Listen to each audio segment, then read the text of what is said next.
আজকে যে জনগণের মধ্যে মুক্তিযুদ্ধ নিয়ে যেইটুকু বিরূপ প্রতিক্রিয়া করে এই জামাতিরা পার পেয়ে যায় তার একমাত্র কারণ হচ্ছে 15 বছরের অপশাসন। দীর্ঘদিন ধরে জামাতের এই প্রোপাগান্ডা রয়েছে যে 14ই ডিসেম্বর কিছুই হয় নাই। আমার কাছে মনে হয় 71 আর 24-এ কোনো পরস্পরের পরিপন্থী কোনো ধারণা না, সেই জন্যই আমরা 24-এর অভ্যুত্থানে 71-এর যে গণসঙ্গীতগুলো সেগুলোই গেয়েছি।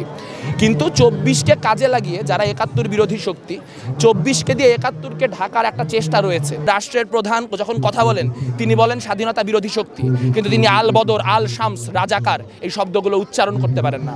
আমরা স্পষ্ট করে বলতে চাই যে বাংলাদেশে যদি একজন মানুষও থাকেন যিনি মুক্তিযুদ্ধের যে ধারণা, মুক্তিযুদ্ধের যে চেতনা সেটাকে ধারণ করেন, ততদিন পর্যন্ত আল বদর, আল শামস, রাজাকারদের যে দায় মুক্তি দেওয়ার চেষ্টা চলছে সেই দায় মুক্তি দেওয়ার চেষ্টা সফল হবে না। 14ই ডিসেম্বরের যে ঘটনা, আমাদের কাজ হচ্ছে সেই ঘটনাকে জনগণের সামনে বারবার করে তুলে নিয়ে আসা এবং জনগণকে বারবার মনে করিয়ে দেওয়া যে এই দেশটা, এই ভূখণ্ডটাতে একদিন 30 লাখ মানুষ হত্যা হয়েছিল। ডিসেম্বর মাসে সাধারণত আওয়ামী লীগের কি ন্যারেটিভ ছিল যে আমরা যখন থাকবো না তখন এখানে ফুল দেওয়ার কেউ থাকবে না, কিন্তু আপনি আজকে তাকায় দেখেন ফুল দেওয়ার মানুষ কি নাই। দীর্ঘদিন ধরে জামাতের এই প্রোপাগান্ডা রয়েছে যে 14ই ডিসেম্বর কিছুই হয় নাই।